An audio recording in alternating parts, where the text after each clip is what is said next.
ایک مرتبہ درود شریف کی اللہم صلی اللہ علیہ وسلم صلی اللہ علیہ رسول اللہ صلی اللہ علیہ وسلم۔ یہ داستان کربلا ایک عجیب و غریب داستان ہے۔ میں نے جمعہ میں بھی آپ کے سامنے پیش کیا تھا کہ کوفہ والوں کے حوالے سے مکہ والوں نے جو ہے امام حسین سے کہا کہ اے امام حسین، ان کی وجود کی وجہ سے آپ نہ جائیں، لیکن امام حسین رضی اللہ تعالیٰ عنہ قیامت کے بارے میں یہ سوچ رہے تھے کہ اگر کل قیامت میں اللہ تعالیٰ مجھ سے پوچھے تو میں کیا جواب دوں گا۔ تو پھر مکہ والوں نے کہا کہ اگر آپ جانا ہی چاہتے ہیں تو جانے سے پہلے ایسا کیجیے، آپ جس پر اعتبار رکھتے ہیں، آپ جس پر زیادہ بھروسہ مند ہیں، آپ اسے بھیج دیجیے۔ حضرت امام مسلم نقی کو بھیجا، اور جب امام مسلم رضی اللہ تعالیٰ عنہ جب کوفہ کے سرزمین پر تشریف لے گئے، پھر کیا ہوا کہ وہاں کی کوفہ والوں نے آپ کی بڑی عزت کیے، احترام کیے، سواگت کی۔ لوگ آپ کے ہاتھوں میں بیعت ہوتے گئے، ہزاروں کی تعداد میں بیعت ہوئے۔ اتنے بیعت ہوئے کہ امام مسلم رضی اللہ تعالیٰ عنہ نے جب کوفہ والوں کی اس محبت کو دیکھا تو آپ بڑے خوش ہوئے، اور ایسے خوش ہوئے ایک ہفتے تک آپ لوگوں کی جب محبتیں دیکھا تو آپ کو بڑی خوشی ہوئی، اللہ کا شکر ادا کیا، اور پھر خوشی میں امام مسلم نے بھی خط لکھ کر جو ہے امام کی بارگاہ میں بھیج دیا، کہا کہ یہاں کے لوگ بڑے اچھے ہیں، بڑی محبت کے ساتھ پیش آتے ہیں، اور ہزاروں کی تعداد میں لوگ بیعت بھی ہو گئے۔ اس طریقے سے خطوط بھیج دیے، اور وہ خط جب روانہ ہوا، پھر یزیدی کی طرف سے جو ہے کوفہ والوں پر ایسے دبا دیا گیا، اس پر ایسے ظلم کیے، ان لوگوں کو ایسے ڈرایا گیا۔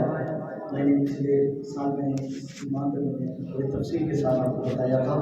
انشاءاللہ اس بار تو خالی عظمت امام حسین کا ذکر ہوا، انشاءاللہ اگر زندگی سلامت رہی، اللہ نے میرے حادث کر دکھا تو انشاءاللہ آنے والا جو رمضان محرم کا مہینہ ہوگا، تاریخی واقعات جیسا کہ کس طریقے سے کربلا کا واقعہ شروع ہوا، کیسے ہوا، کس کے ساتھ کیا گفتگو کیے گئے، انشاءاللہ ہم بیان کریں گے۔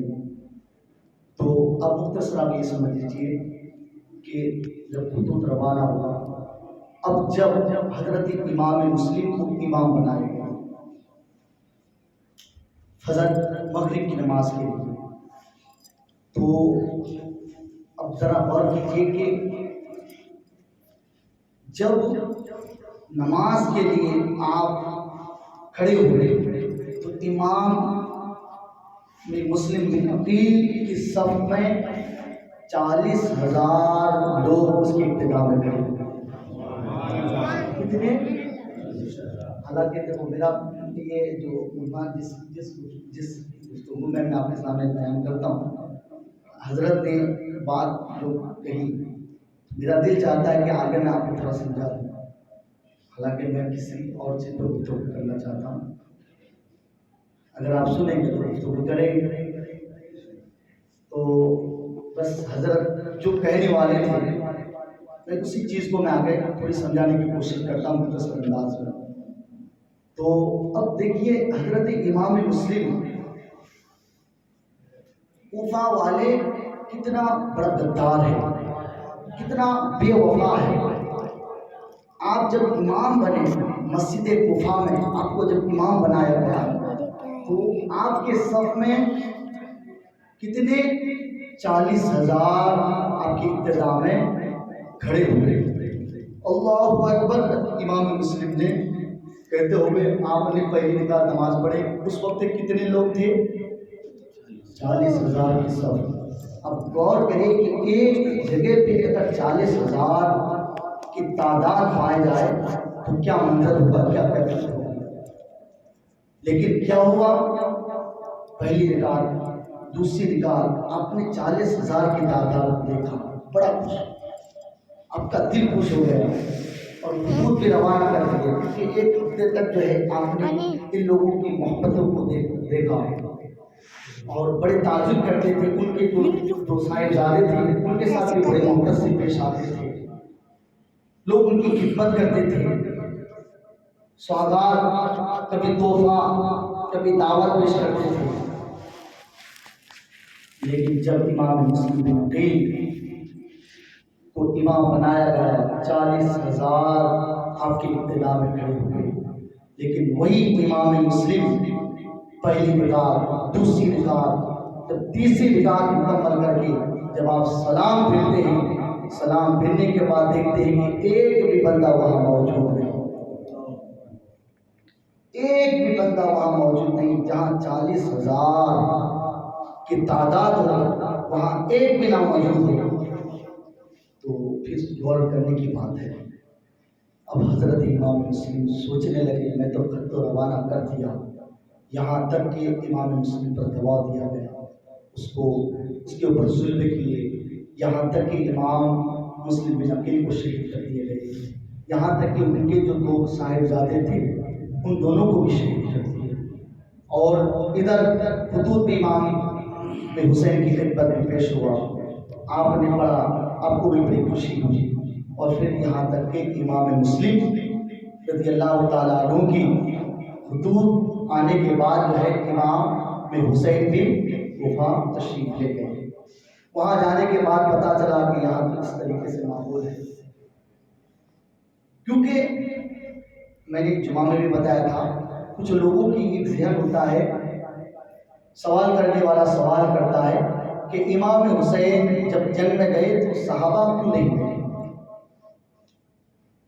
وہ جنگ کے ارادے سے نہیں گئے تھے دفاع میں. اگر جنگ کے ارادے سے جاتے تو کیا اپنے بچے اپنے بھائی بہن کو 6 ماہ بچوں کو لے کے جاتے؟ ان کا کوئی ارادہ نہیں تھا, وہ تو ان کی محبت تھی. خطوط پر خطوط بھیجا کرتا تھا, کیونکہ حضرت امیر معاویہ رضی اللہ تعالیٰ عنہ کے انتقال کے بعد جب ان کو بلانے لگے تو آپ جب تشریف لے گئے تو پھر کیا ہوا, وہاں جا کر دیکھا پورا ماحول بدلا ہوا ہے. یہاں تک کہ امام حسین رضی اللہ تعالیٰ عنہ کے دوست و احباب بھائی بھتیجے کو بھی پانی پر کر دیا گیا. 3 دن تک آپ کو نہ پانی دیا گیا, یہاں تک کہ آپ کے ساتھ جو چھوٹے چھوٹے بچے تھے ان کے حلقوں تک ایک دانہ بھی نہیں ملا.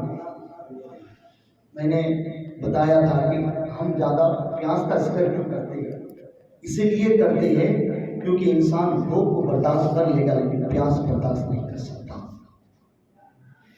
حضرت حاضرہ کی زندگی کو دیکھو, وہ ماں جب اسماعیل علیہ السلام کی پیاس کی شدت کی وجہ سے تڑپ رہے تھے تو بیٹی کی محبت میں کبھی صفا کبھی مروہ, کبھی صفا کبھی مروہ 4-7 مرتبہ آپ چکر لگائے. تو اسی طریقے سے عباس علمدار جب اپنے بھائی بھتیجے امام حسین کے بیٹی علی اصغر, حضرت سکینہ, حضرت زینب شہر والوں ان کی پیاس کو دیکھنے لگے تو حضرت عباس علمدار کے دل کو گوارا نہ کیا. سوچا کہ جو ہونا ہے وہ تو ہونا ہی ہے, ہمارے مقدر میں اگر شہادت لکھی ہے تو ہم شہید ہو جائیں گے, لیکن ان بچوں کو ایک گھونٹ پانی پلا دیا جائے. امام حسین کے بیٹے علی اصغر کی پیاس کی طرف کو حضرت عباس علمدار سے نہ دیکھا گیا. رونے لگے, قطار مارنے لگے, سوچنے لگے کہ نہر فرات میں تھوڑا سا پانی اگر میں لے کے آ جاؤں اور ان چھوٹے چھوٹے بچوں کو اگر یہ گھٹ پانی پلا دوں تو میرا دل تسلی ہو جائے گا, مجھے سکون مل جائے گا. اب کیا کیا جائے؟ اب جانے کے لیے عباس علمدار اپنے بھائی امام حسین کی خدمت میں حاضر ہوئے. کہا کہ بھائی جان آپ مجھے تھوڑی سی مہلت دے دیں, اجازت دے دیں, میری تمنا ہے کہ میں نہر فرات جا کر تھوڑا سا پانی لے آؤں, میں ان سب کو تھوڑا سا پانی پلا دوں. تو امام حسین رضی اللہ تعالیٰ عنہ نے اپنے بھائی عباس سردار سے فرمایا کہ میرے بھائی جو بھی یزیدی خیمہ کی طرف گئے ان یزیدیوں نے انہیں شہید کر دیا. مجھے یقین ہے کہ اگر تم بھی میرے فرات کی طرف جاؤ گے تو یہ ظالم تم پر بھی ظلم کرے گا یہاں تک کہ تمہیں شہید کر دے گا. تم تو میرے علمدار ہو, میں تمہیں بھیج نہیں سکتا, میں تمہیں اجازت نہیں دے سکتا, لیکن یہاں پیاس کی بات ہے. میں نے کہا تھا انسان پیاس برداشت نہیں کر سکتا. عباس علمدار بار بار امام حسین سے اصرار کر رہے ہیں, حسین مجھے اجازت دے دو, مجھے اجازت دے دو, مجھے اجازت دے دو. لیکن جب بھائی کی طرف سے بار بار امام حسین کی طرف اصرار کرنے لگے تو پھر آخر میں بھائی کی اصرار کی وجہ سے امام حسین نے اپنے بھائی عباس علمدار کو لے فرات جانے کی اجازت دی. مسجدہ تھما دیا, سر پر تاج پہنا دیے, ہاتھ میں تلوار دے دیا, گھوڑے پر بیٹھا دیے. بھائی کی اجازت مل گئی, میرے فرات کی طرف بڑھنے لگے. جب میرے فرات کی طرف ان چھوٹے چھوٹے بچوں کو پانی پلانے کے درجے سے عباس علمدار آگے بڑھے تو ان یزیدی لشکروں نے عباس علمدار کے راستے کو روک لیا. جب راستہ روک لیا تو پھر عباس علمدار نے ان یزیدیوں سے فرمایا, اے بے وفاؤ, غدارو, تم نے بے شمار خطوط بھیج کر نواسائے رسول کو تم نے بلایا, امام حسین کو تم نے بلایا. وہ حسین تمہارے بلاوے کی وجہ سے, تمہارے خطوط کی وجہ سے, تمہاری دعوت کی وجہ سے انہوں نے اپنی سفر کی مشقتیں اٹھا کر جب تمہاری سرزمین پر جلوہ افروز ہوئے تو آج تم اس کے بچوں کے لیے تم ایک بوند پانی کے لیے تم تڑپا رہے ہو. مجھے افسوس ہے تم پر. ارے جس نے تمہاری وجہ سے سفر کی مشقت اٹھا کر یہاں پہنچے تو آج تم ان کے بچے, بھتیجے, بھانجے کو, دوست و احباب کو تم اس پر ظلم کر رہے ہو. تم نے ان کے لیے پانی بند کر دیا, کھانا بند کر دیا. اللہ سے ڈرو اور سرکاری مدینہ صلی اللہ تعالی علیہ وسلم سے شرماؤ. کل قیامت کے دن تم نواسائے رسول کے نانا جان کو تم کیا منہ دکھاؤ گے؟ اس طریقے سے جب عباس علمدار ان یزیدی لشکروں کے سامنے آپ جب خطابت کرنے لگے, جب آپ بولنے لگے, ان یزیدیوں کی طرف سے پلٹ کر جواب آیا. کہا کہ اے عباس, جب تک حسین ہمارے ہاتھ میں بیعت نہ ہو جائے, اگر پورے دنیا میں پانی ہو جائے تب بھی ہم ایک قطرہ پانی تمہیں نہیں دیں گے. عباس علمدار کو اتنا ہی سننا تھا. حضرت عباس علمدار رضی اللہ تعالیٰ عنہ نے ان یزیدیوں کے سامنے فرمایا کہ اے یزیدیوں, تم اپنی سوچ کو بدلو. یہ نواسائے رسول ہے, ان کے رگوں میں مولا علی کا خون ہے, وہ تمہارے ہاتھ میں کیسے بیعت ہو سکتا ہے؟ یزیدیوں نے کہا جب بیعت نہیں ہو سکتا تو پھر ہم تمہیں پانی بھی نہیں دے سکتا. تو عباس علمدار نے فرمایا کہ یزیدیوں سن لو, حسین اپنے خاندان کو, اپنے بچے کو, اپنے آپ کو شہید تو کر سکتا ہے, لیکن تمہاری گندی ہاتھ میں حسین بیعت نہیں ہو سکتا. حسین اپنے سر کو کٹا سکتا ہے لیکن یزیدی کے ہاتھ میں ہاتھ نہیں دے سکتا. اسی لیے کسی شاعر نے کیا خود کہا ہے, مرد حق باطل کے آگے مات کھا سکتے نہیں, حسین اپنا سر کٹا سکتے ہیں لیکن یزیدی کے سامنے سر جھکا سکتے نہیں, جھکایا بھی نہیں. پھر اعلان ہوا کہ اے لوگوں, عباس علمدار کے راستوں کو روک لیا جائے, اسے گہرے فرات میں نہ جایا جائے, اسے نہر فرات تک پہنچا نہ دیا جائے۔ تاریخوں میں آیا ہے کہ حضرت عباس علمدار کے راستوں کو روکنے کے لیے، نہر فرات تک نہ جانے کے لیے 10,000 یزیدی نے آپ کے راستوں کو روک لیا۔ کتنی ہزار؟ آپ کے سامنے اگر 5 انسان آ جائے تو آپ کی طاقت ایسے کمزور ہو جائے گی، لیکن دیکھو جس کے بازوؤں میں قوت حیدری ہو، جن کے رگوں میں مولا علی کا لہو ہو، پھر اس سے کون مقابلہ کر سکتا ہے؟ 10,000 تو کیا، اگر وہ اپنے رنگ میں آ جائے تو 10 لاکھ بھی اس سے مقابلہ نہیں کر سکتا۔ جب راستہ روک لیا گیا، لیکن عباس علمدار کی سوچ کیا ہے؟ جاؤں گا نہر فرات میں، لے کے آؤں گا پانی اور پلاؤں گا حضرت علی اصغر کو۔ یہ تمنا ہے عباس علمدار کی، میں جاؤں گا۔ ہے کسی کی مجال جو عباس علمدار کے راستے کو روک لے؟ ہے کسی کی طاقت جو عباس علمدار کی بازوؤں کو روک سکے؟ اللہ اکبر! 10,000 یزیدی عباس علمدار پر ٹوٹ پڑے۔ وہ عباس علمدار جن کے بازوؤں میں قوت حیدری ہے، مولا علی کی لہو ہے، انہوں نے ان یزیدیوں کے سب میں گھس کر ان کی گردنوں کو کاٹتے ہوئے، ان کی صفوں کو دغم برہم کرتے ہوئے عباس علمدار نہر فرات تک تشریف لے گئے۔ کسی کی مجال نہ رہی کہ عباس علمدار کے راستے کو روک لے، اور جو ان کے راستے پہ آیا اسے گازر مولی کی طرح کاٹ کر عباس علمدار نہر فرات میں تشریف لے گئے۔ اور نہر فرات میں جب تشریف لے گئے پھر کیا ہوا معلوم ہے؟ آپ نے مسکیجے میں پانی بھر لیا، اور مسکیجے میں پانی بھرنے کے بعد کیونکہ آپ بھی 3 دن کے بھوکے پیاسے، آپ نے سوچا کہ چلو میں بھی تھوڑا پانی پی لوں، تو پانی ہاتھ میں لے کر ان کے قریب لے گیا۔ اتنے میں حضرت سکینہ، حضرت بی بی زینب، شہبان، حضرت علی اصغر، امام حسین، ان کے بھائی بھتیجے کو جب یاد آیا، کہا کہ مجھ کے چھوٹے بچے، ننھے منڈے بچے وہ پیاس سے تڑپ رہے ہیں، میں اس سے چھوڑ کر میں اپنی پیاس کو کیسے بجھا لوں؟ نہیں، میں یہ نہیں کر سکتا۔ تو آپ یہ سوچ کر پانی زمین پر چھوڑ دیا، نہر فرات میں ڈال دیا۔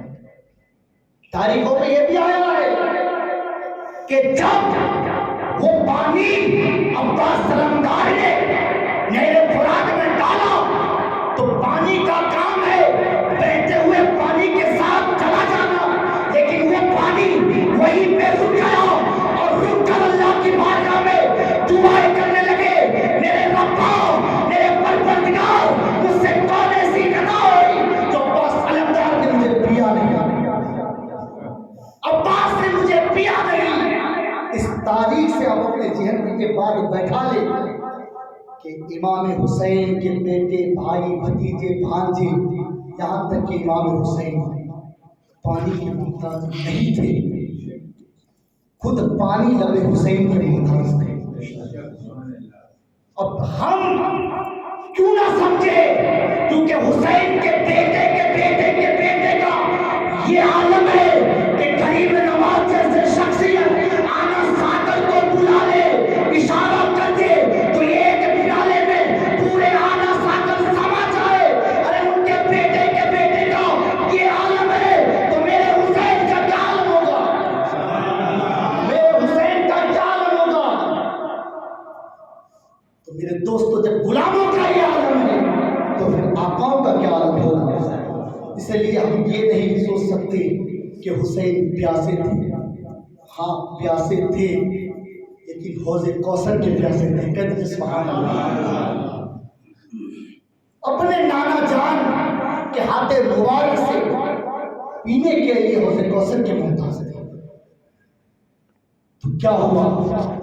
اتنے میں پلٹ کر عباس علمدار نے گھوڑے کو دیکھا، کیونکہ گھوڑے جو تھے وہ بھی ایک انسان جیسا ہے، اسے بھی بھوک لگتی ہے، پیاس لگتی ہے، اسے بھی پانی پینے کا جی ہوتا ہے، کھانے کا جی ہوتا ہے۔ تو حضرت عباس علمدار نے گھوڑے سے فرمایا کہ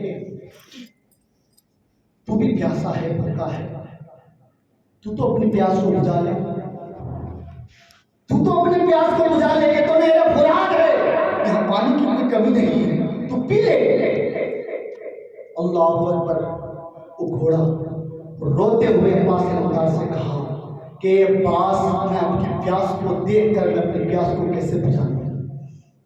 اللہ اکبر۔ اس سے پتا چلا کہ عظمت حسین کو جانور بھی سمجھتے تھے، جانور بھی سمجھتے تھے۔ پھر جب گھوڑے نے پینے سے انکار کر دیا تو پھر آپ نے اس مشکجا کو اپنے کاندھے پر تھما لیا، ایک ہاتھ میں تلوار لیے نہر فرات کی طرف نکل پڑے۔ اب چاروں طرف سے یزیدیوں کے اندر ہلچل مچ گئی، کوہرام مچ گیا، آپس میں اعلان ہوا کہ عباس علمدار کے راستے کو روک لیا جائے، اسے کسی بھی طریقے سے خیمہ تک نہ پہنچا جائے، کیونکہ کہ اگر عباس علمدار اگر نہر فرات سے اگر پانی لے گیا خیمہ تک اور اگر یہ پانی پی لیا، پھر یاد رکھنا ہمارے ایک بھی سپاہی نہیں بچنے والا ہے، سب کی عورتیں بیوہ ہو جائے گا۔ جہاں 22,000 کی لشکر ہو، 22,000 لشکر کی تعداد ہو، اور وہ لوگ یہ کہے کہ ہماری گھر کی عورتیں بیوہ ہو جائیں گی، کیونکہ اسی لیے وہ لوگ کہتے تھے، کیونکہ ان کو معلوم تھا کہ ان کے رگوں میں مولا علی کا خون ہے، ان سے مقابلہ کرنا ہماری اور آپ کی بس کی بات نہیں ہے۔ اسے اس بات کا خوف تھا کہ یہ پانی خیمہ میں چلا گیا تو پھر ہم ان سے مقابلہ نہیں کر سکتے، اسی لیے اس کو پیاسا رکھا جائے، دھوکا رکھا جائے۔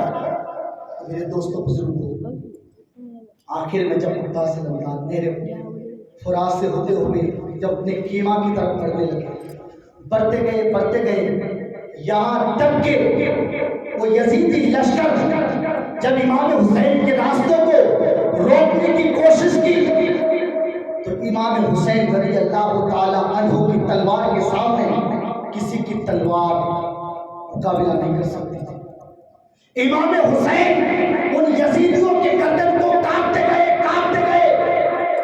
کبھی دکن کی طرف امام عباس علمدار کی تلوار چمک رہی ہے، کبھی پورب کی طرف چمک رہی ہے، کبھی اتر کی طرف چمک رہی ہے، کبھی پچھم کی طرف چمک رہی ہے، اور وہ تلوار جب چلنے لگے تو یزیدیوں کی گردنیں کاسر مولی کی طرح کٹ کٹ کر زمین پر گرنے لگے۔ تاریخوں میں آیا ہے عباس علمدار نے ان یزیدیوں کی گردن کو ایسے کاٹنے لگے، ان کی گردنوں سے جب خون کے لہو نکلنے لگے تو خون کے نالے بہنے لگے۔ کیا بہنے لگے؟ یزیدیوں کے خون کے نالی بہنے لگے۔ اب ہلچل مچ گئی، یزیدیوں نے کہا کہ اسے مقابلہ کرنا ہو تو تلوار سے مت کرو، تیر چلانے کی کوشش کرو، دور سے مقابلہ کرو۔ اب یزیدیوں نے تیر چلانا شروع کیا، لیکن الحمدللہ اس کے باوجود عباس علمدار خیمہ کی طرف بڑھتے جا رہے ہیں، بڑھتے جا رہے ہیں، بڑھتے جا رہے ہیں۔ اتنے میں ایک بدبخت جس کا نام زرار تھا، انہوں نے دھوکے سے امام حسین کے قریب آ کر دھوکے سے ایک تلوار جیسی وار کیا کہ حضرت امام حسین کے ایک بازو کٹ کر، یعنی بازو تک ہاتھ کٹ کر شہید ہو، یعنی ایک ہاتھ پورا مکمل کٹ گیا، شہید ہو گیا۔ اب بتائیے کہ ایک ہاتھ انسان کا اگر شہید ہو جائے، آج ایک انگلی ہماری کٹ جاتی ہے تو اس کے درد کے مارے ہم بیٹھ جاتے ہیں، لیکن وہ عباس کے ایک بازو کٹ گئے، لیکن فوراً آپ نے اس مشکل کو دوسرے ہاتھ میں لے لیا۔ پھر اتنے میں اب ایک ہاتھ کٹ گئے، اب ایک ہاتھ بچے، اب اس ہاتھ سے آپ تلوار بھی چلا رہے ہیں اور مسکیجوں کو بھی سنبھال کر رکھے ہیں اور گھوڑے پر سوار بھی ہیں۔ اب اس طریقے سے پھر نہر فرات سے ہوتے ہوئے خیمہ کی طرف بڑھتے گئے۔ اتنے میں ایک وقت جس کا نام تھا نوافل بن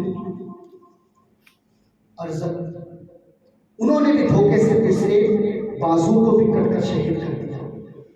اب عباس علمدار رضی اللہ تعالیٰ عنہ کی دونوں بازو مبارک کاٹ دیے گئے، دونوں ہاتھ مبارک کو شیک کر دیا، یعنی جدا کر دیا۔ اب عباس علمدار رضی اللہ تعالیٰ عنہ نے کیا کیا؟ اس کے دل میں یہی دل تھا کہ یہ پانی خیمہ تک لے جاؤ، یہ پانی خیمہ تک لے جاؤ، یہ پانی خیمہ تک لے جاؤ۔ جب دونوں ہاتھ مبارک عباس علمدار کی شہید کر دیے گئے تو آپ نے اس مشکیزوں کو دانتوں سے پکڑ لیا، اپنے منہ سے دبا کر خیمہ کی طرف بڑھنے لگے۔ اتنے میں ایک بربختری ایک ایسا تیر چلایا کہ وہ تیر جو ہے اس مشکیزہ سے پیوست ہوتے ہوئے عباس علمدار کے سینے میں پیوست ہو گیا، پورا پانی زمین پر گر گیا۔ اور وہ تیر جب عباس علمدار کے سینے میں لگے تو آپ جو ہے درد کے مارے زمین پر گر گئے، اور عباس علمدار نے اپنے بھائی کو آواز دیا، اے میرے بھائی میری خبر گیری کے امام حسین دوڑتے ہوئے عباس علمدار کو اپنے گود میں اٹھایا، سمجھ گئے کہ یہ میرے بھائی اس لمحے کی مہمان ہے، اٹھا کر خیمے کی طرف لے آئے۔ اتنے میں حضرت عباس علمدار کی روح پرواز ہو گئی، انا للہ و انا الیہ راجعون۔ جو ہی حضرت عباس علمدار کی روح پرواز ہو گئی، آپ نے اپنے ہاتھوں کو کمر پر رکھ کر اپنی بہن سے بی بی زینب سے کہا، میری بہن میری کمر ٹوٹ گئی، میری کمر ٹوٹ گئی۔ اپنے ہاتھوں کو کمر پر رکھ کر عباس علمدار نے کے حوالے سے میرے حسین نے فرمایا، میری کمر ٹوٹ گئی، میری کمر ٹوٹ گئی۔ میرے دوستوں کو اس طریقے سے کربلا کا داستان ہے، اور ان یزیدیوں نے اس طریقے بے رحمی کے ساتھ جو ہے امام حسین پر ظلم کیا ہے، اور امام حسین رضی اللہ تعالیٰ عنہ نے اپنے بھائی کو، اپنے خاندان کو جو شہید کیا عظمت مصطفیٰ کے لیے، تو اس لیے آپ ان سے عقیدت رکھیں، محبت رکھیں، ان کی محبت میں آپ نمازی بن جائیں، ان کی محبت میں رسول کی سنت پر ڈھل جائیں، ان کی طور طریقوں کو اپنا لینا۔ انشاءاللہ میں نے یہ بتایا تھا پہلے کہ ایسا نہیں ہے کہ 10 دن ہم نے بیان کر لیا، ہم نے سنا بس نہیں، یہ بیان سے ہم کو یہ دیکھنا ہے کہ 10 دن میں ہم نے جو سنا، ہم نے ایک دوسرے کو سنایا، اس سے ہمارے دل میں حسین کی کیسی محبت ہے، اور امام حسین رضی اللہ تعالیٰ عنہ نے جو دین کو بچایا، ہمیں بھی اس پر چلنا ہے، سمجھ لیں۔ تو اب ہمیں یہ دیکھنا ہے کہ 10 دنوں میں جو ہم نے آپ کو درس دیا، آپ نے ہمیں دیا، تو پھر پورے سال جو ہے امام حسین کی محبت میں جو ہے ہم کتنی بڑی نمازیں ہو سکتے ہیں۔ تو ہمیں یہ رنگ دیکھنا ہے، آنے والے سال تک جو ہے امام حسین کی محبت میں ہمیں نماز کی پابندی کرنا ہے۔ انشاءاللہ ہمیں یقین کر لینا ہے کہ ہماری نمازیں اگر جو قضا بھی ہوئی ہے اسے بھی ادا کرنے کی کوشش کریں گے، تو انشاءاللہ یہ جب محبت ہوگی تو یقیناً جو ہے آپ سچے حقیقی آپ حسینی ہو جائیں گے۔ تو میں دعا کرتا ہوں کہ ہم سب کو حسینی بنا کر رکھیں، اور حسینی بن کر ہمیں جینے کی توفیق عطا فرمائے، اور انشاءاللہ کل جو ہے ظہر کی نماز کے بعد آسودی کی دعا بھی آپ کو پڑھایا جائے گا، اپنی تعداد میں آئے، اگر ہو سکے تو آپ اپنے گھر کے بچوں کو بھی پڑھائیں، اپنی گھر کی عورتوں کو بھی آپ کہیں، کیونکہ وہ دعا ایسی ہے الحمدللہ حضور سیدنا زین العابدین فرماتے ہیں کہ اگر وہ دعا اگر پڑھ لیتے ہیں تو 1 سال کی زندگی کی ضمانت بن جاتی ہے، یعنی وہ مر نہیں سکتا، اور اگر اس کو اگر سال کے آنے والے محرم سے پہلے اگر اس نے موت لکھی ہے تو اتفاق سے اسے پڑھنے کا نصیب ہی نہیں ہوگا۔ تو آپ یہ بھی پڑھیے، اور اگر ہو سکے تو آپ غسل بھی کر لیا کریں۔